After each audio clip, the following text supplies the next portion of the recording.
Hello and welcome back to your own channel Indian Defense Analysis, where we bring to you all the latest development happening in the defense sector.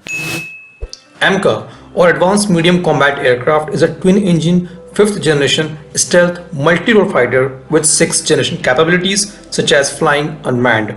The design of the aircraft is being carried out by ADA or Aeronautical Development Agency. It is expected to be produced by a private-public joint venture between DRDO, Hindustan Aeronautics Limited (HAL) and an Indian private company.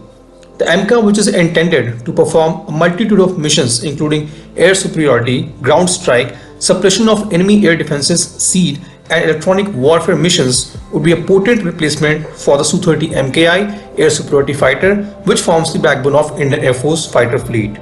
As we have reported earlier, ADA has completed design work on AMCA including user review, which is Indian Air Force. Based on the conceptual and preliminary design work done by ADA, HAL is progressing the work on design of structures, landing gear, design installation of aircraft systems, system integration, prototype building, ground tests and flight tests. The preliminary design review of the platform has been concluded jointly with ADA in December 2020. The critical design review of the aircraft and system is expected to be completed by 2022, that is next year.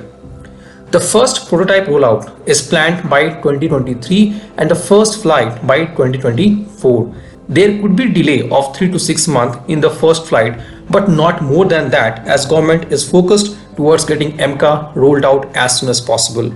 The production of AMCA is likely to kickstart in next 7 to 8 years. HAL is reportedly looking to commence production between 2026 to 2028 and full-fledged production will commence by 2029. The Indian Air Force modernization roadmap involves development of 126 stealth fighters, which is close to 6 squadrons consisting of 36 MKMK-1 and 90 MKMK-2 from 2032 onwards. The development of AMCA will happen in 2 phases. In phase 1, 2 squadrons of MKMK-1 will be produced powered by American GE414 engines. In phase 2, the 4 squadrons of MKMK-2 will be produced, which will have advanced version of AMCA with 6th generation technologies and will be powered by indigenous engines likely to replace the imported GE414 engines. This was today's update. Please let us know what is your views about these in comment section. Feel free to post your comments and suggestions about any topic related to defense sector on which you want to hear from us. With this, I would like to say goodbye and Jai Hind friends. Please like and subscribe our video if you have not done already. We will be soon back with more interesting and amazing development happening in defense sector.